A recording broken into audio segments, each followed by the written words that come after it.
Boa noite. Porto de Natal anuncia suspensão das atividades com contêineres pelas próximas 4 semanas. Fruticultura é um dos setores mais afetados. Com doses abaixo do esperado para a fase 1, a Prefeitura de Natal ampliou o perfil dos profissionais da saúde que podem ser vacinados. Enquanto isso, idosos com mais de 75 anos relatam a volta aos dias de incerteza. E você vai ver também, a procura por material escolar está mais baixa este ano. Por outro lado, pais e alunos têm incrementado as compras com itens eletrônicos. E eu vou receber para uma entrevista ao vivo Fernando Antônio, presidente da Associação dos Municípios do Seridó Oriental. Essas e outras notícias você confere a partir de agora com o Band Cidade, que está no ar.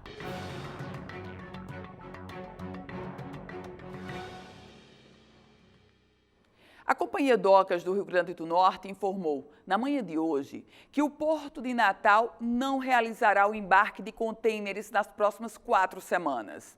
Segundo a Coderne, a suspensão é necessária devido a problemas técnicos. Máquinas do operador portuário estão com problemas e, por isso, será necessária a substituição dos equipamentos. Enquanto os reparos são feitos, o embarque de contêineres pelo porto ficará suspenso, mas as demais atividades irão continuar. Os contêineres são usados, por exemplo, para o transporte das frutas frescas, como o melão, exportadas pelo Rio Grande do Norte para a Europa e a Ásia, mas também na comercialização de outros produtos. Quem trabalha nas unidades de saúde que recebem pacientes Covid, como é o caso das unidades de pronto atendimento, as UPAs, por exemplo, reclama da falta de clareza quando o assunto é vacinação contra a Covid-19. O método escolhido para imunizar os trabalhadores da saúde também muito preocupa o sindicato. Para a categoria, o ideal seria que as doses fossem aplicadas nas próprias unidades de saúde.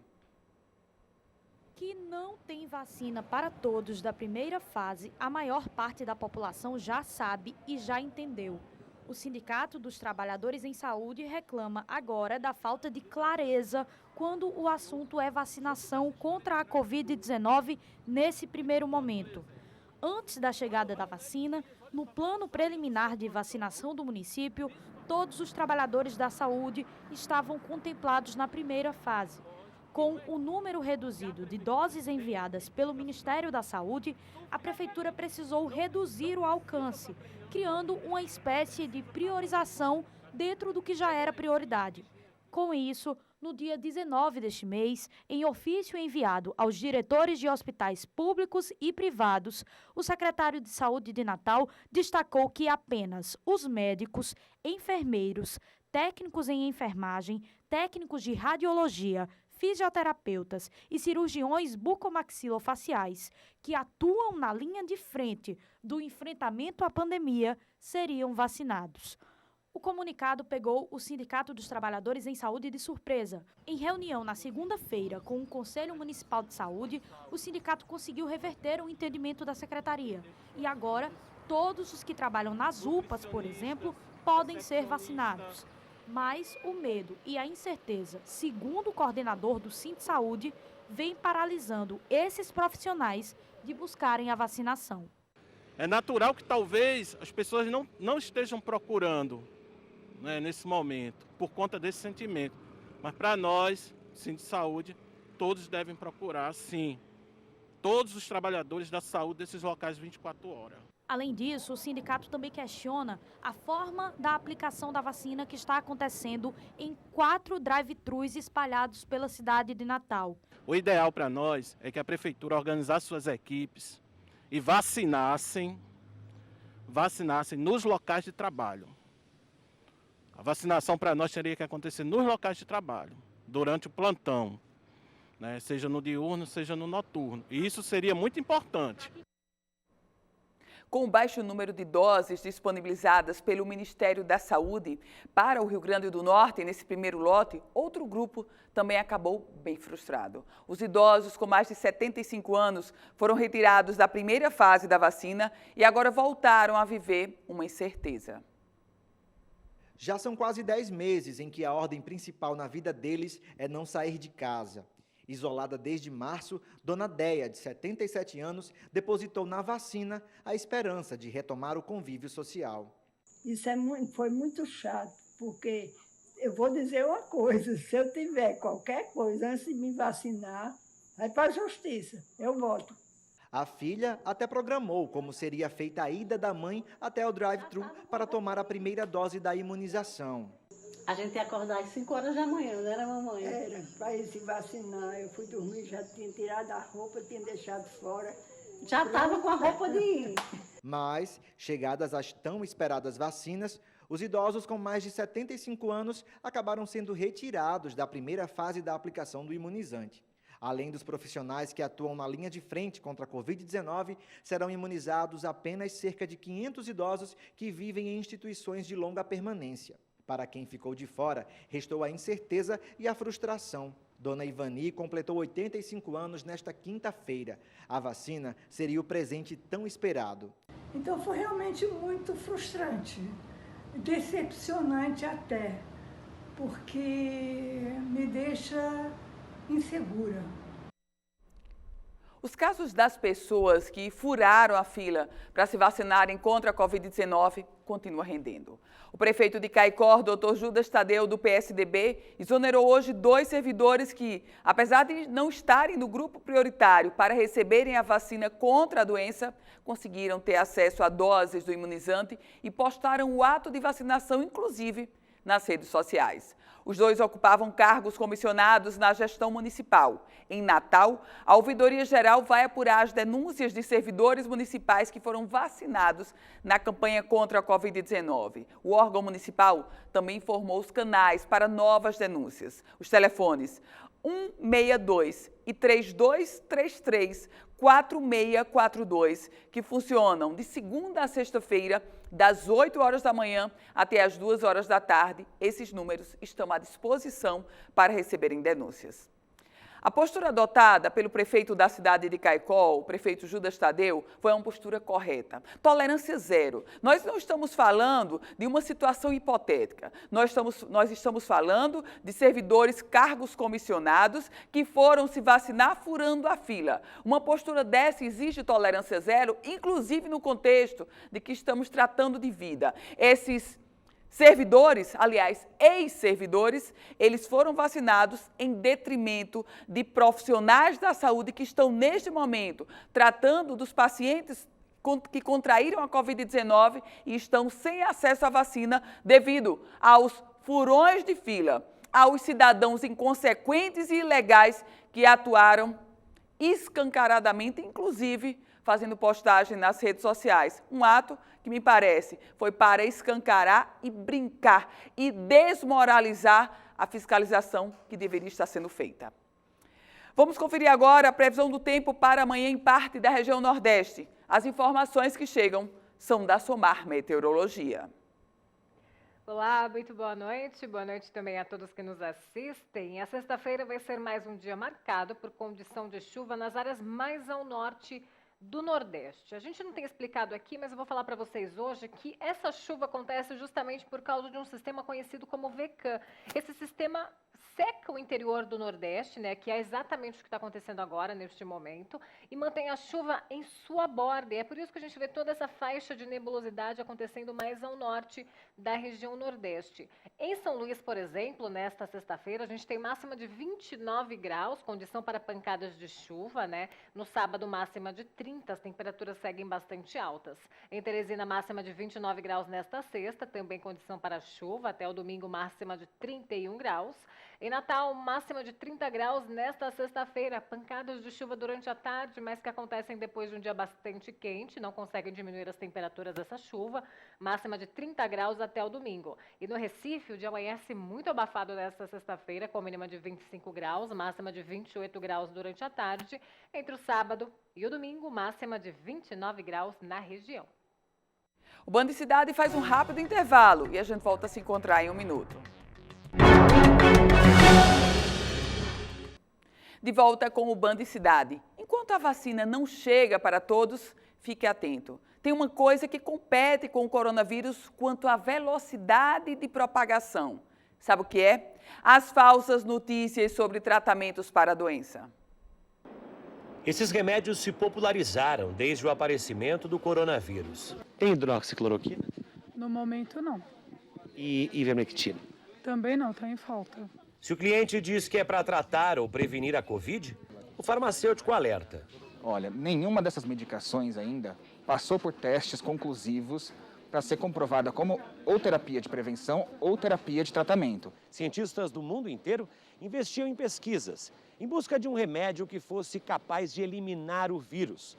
Nos hospitais, os médicos testavam medicamentos que conseguissem curar os pacientes, mas não houve sucesso. Pelo contrário, algumas drogas, como a cloroquina, trouxeram problemas colaterais às pessoas que estavam em tratamento. O principal deles, o mais comum, é a arritmia cardíaca. E logo depois já se comprovou que não tinha benefício algum. Então já só tinha risco. Quando o ministro da Saúde, Eduardo Pazuello, contraiu a doença em outubro, ele apareceu no hospital ao lado do presidente Bolsonaro, fazendo propaganda dos medicamentos que, àquela altura, já tinham sua eficácia contestada. Pazuello ainda seria internado mais 2 vezes por complicações da doença. Ao voltar ao trabalho depois de 3 semanas, o ministro disse que ainda não estava totalmente recuperado. A doença é complicada, é difícil você voltar ao normal. Esta semana, depois que a Anvisa deixou claro que não existe tratamento para a Covid-19, Pazuello disse que a orientação do Ministério sempre foi a busca pelo paciente do atendimento precoce e não do tratamento precoce. Nunca indiquei medicamentos a ninguém. Nunca autorizei o Ministério da Saúde a fazer protocolos indicando medicamentos. Mas Pazuello e o Ministério continuaram defendendo o tratamento precoce. Em resposta à crise hospitalar no Amazonas, o governo federal lançou uma plataforma online para orientar médicos no diagnóstico da Covid-19. Mesmo informando sintomas que não são característicos da doença, como diarreia, o sistema recomenda o uso de medicamentos como cloroquina, hidroxicloroquina e ivermectina. A impressão que me dá é que quem elaborou esse fluxo não é especialista. Atualmente não existe nenhum antiviral específico para o tratamento do coronavírus disponível na prática clínica. E com o início do ano, chega a hora dos pais iniciarem a procura pelo melhor preço para a compra do material escolar. Mas neste 2021, nem todos os alunos deverão ir para as salas de aula de imediato, o que está impactando diretamente nas vendas do material escolar nas livrarias. Diante de tantas incertezas sobre o ano letivo, os pais têm sido mais cautelosos na hora de comprar os materiais escolares e, inclusive, alguns itens poderão ser até reutilizados. Esse ano, a gente teve uma grande economia aqui em casa de compra com material escolar, porque devido à pandemia, muito pouco foi gasto do material dela, até porque ela ficou 100% em online, e a gente resolveu reutilizar todo o material escolar dela que foi possível. Cristiane não será a única a adotar esta medida. Thalita é mais uma mãe que vai evitar comprar itens que em 2020 praticamente não foram utilizados. Os materiais estão novos, são materiais que foram usados em casa, como lápis, bolsa, que não foi usada de forma nenhuma, são bolsas caras que a gente investe para agradar o filho, e em 2020 não foi usado, então 2021 ela vai repetir sim. Nas livrarias de Natal, os corredores das lojas até têm tido um certo movimento, mas nada comparado com anos anteriores, em que nesta época do ano as vendas estavam bombando. E o principal motivo dessa baixa, obviamente, foi a pandemia. A procura é aos poucos, os pais estão vindo fazer o orçamento, estão procurando, estão comprando, mas assim, tudo dentro de uma incerteza. E assim como outros ramos da economia, o pessoal das livrarias teve que buscar alternativas para driblar a crise ocasionada por conta da Covid-19. Um exemplo disso é o uso da tecnologia. Muitos pais, ao invés de virem fisicamente à loja fazer as compras dos materiais escolares, estão entrando em contato com a gerência e com os vendedores através do WhatsApp. Ou seja, melhora a situação para os pais e agiliza as vendas dos vendedores. E a tecnologia não está presente só no atendimento, não. Com o home office e as aulas remotas, muitos estudantes precisaram de mouse, pendrive e uma série de equipamentos de informática. Itens que as livrarias rapidamente incrementaram em seus estoques. Tudo para não perder nenhuma venda.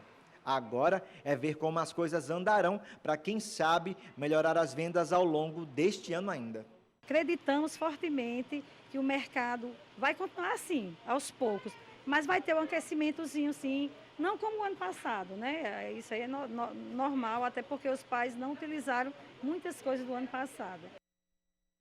E no próximo bloco, a gente conversa ao vivo com Fernando Antônio, prefeito da cidade de Acari e presidente da Associação Municipal do Seridó Oriental. Em um minuto, a gente se encontra.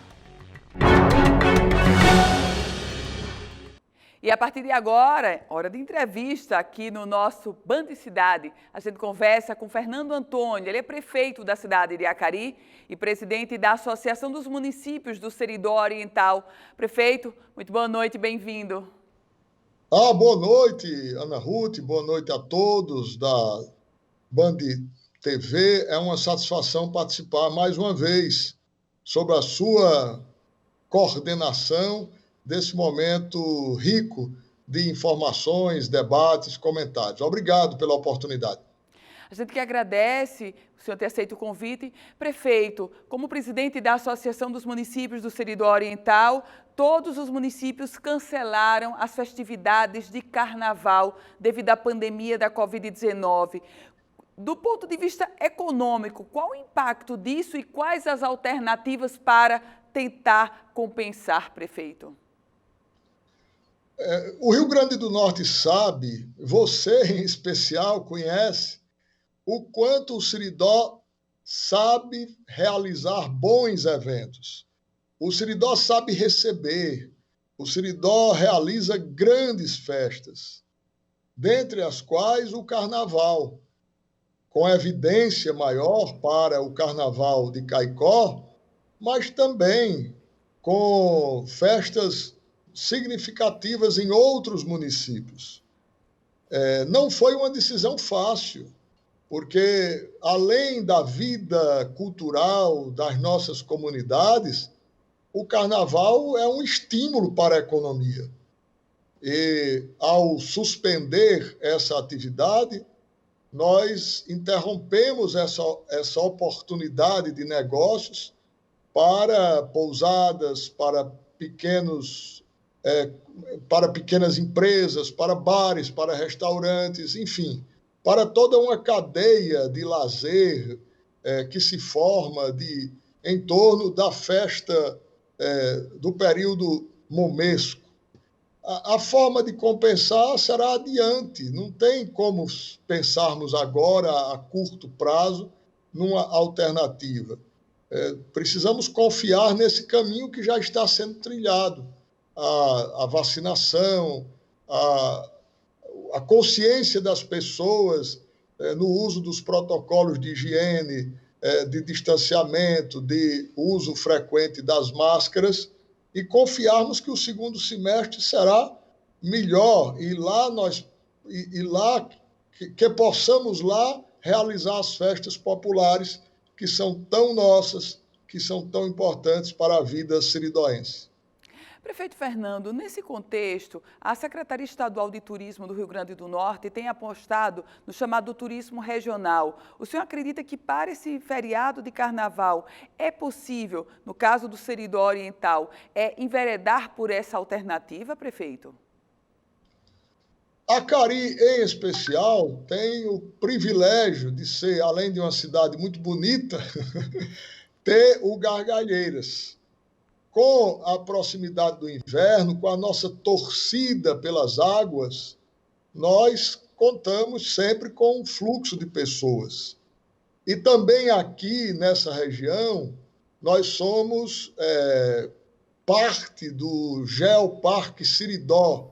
É um parque aspirante a ser assim reconhecido, inclusive pela Unesco. As inscrições rupestres, as trilhas, os geossítios, a riqueza mineral, a beleza do semiárido, Então, tudo isso estimula um outro tipo de visitação que para nós também é muito importante. Evidentemente, cuidando para que não tenhamos aglomerações, né, para que sejam grupos familiares, para que tenhamos um fluxo ordenado disso. Eu acredito que ainda esse ano não teremos, e assim mesmo nós também estamos compreendendo a gravidade do momento, nós não teremos um fluxo significativo de pessoas. Esperamos que, com o decorrer do tempo, tenhamos, mesmo assim, considerando essas riquezas para o turismo, que é o Seridó, o turismo religioso, o ecoturismo, o turismo histórico, o turismo gastronômico, mas, diante das circunstâncias da pandemia, temos consciência da limitação no fluxo de pessoas. Prefeito Fernando, o senhor falou há pouco sobre a questão da vacinação. Rapidamente, como é que se encontra neste momento a situação da campanha de vacinação aí no Seridó? O senhor como presidente da Associação dos Municípios do Seridó. Primeiro, nós celebramos o acontecimento, né? Cumprimentamos os cientistas, os pesquisadores, agradecemos aos governos federal e estadual. Evidentemente, a primeira remessa foi muito pequena. Os números falam sobre isso, não preciso... e aqui não é nenhuma crítica, é apenas uma constatação, porque ao lado da constatação também segue a gratidão. Por menor que tenha sido o número de vacinas, ainda assim é muito bom. E é muito bom que chegue, é muito bom que as pessoas comecem esse processo de vacinação. Nós, praticamente, seguimos, obviamente, as orientações que recebemos. O número foi praticamente suficiente apenas para os abrigos, né, de idosos e os profissionais da saúde. E alguns municípios tiveram dificuldades, inclusive, em estender essa vacinação a todos os profissionais que desejavam. Mas aqueles profissionais que estão mais em contato, estão na linha de frente do Covid-19, foram alcançados com uma ou outra distorção, que já foi noticiada, mas também já foi corrigida, de modo que nós começamos, celebramos esse começo, e esperamos os próximos lotes, as próximas fases, para que essa vacina chegue ao maior número de pessoas dentro de cada grupo, obedecendo aquela linha de organização que já foi orientada pelas autoridades sanitárias. Prefeito, dentro desse contexto das poucas doses que foram distribuídas, rapidamente, já foi concluída a vacinação aí em Acari, por exemplo? Acari recebeu 136 doses. Nós fizemos a programação, amanhã será concluída. Presidente da Associação dos Municípios do Seridó Oriental e prefeito da cidade de Acari, Fernando Antônio. Alegria recebê-lo aqui. Muito obrigada e boa noite.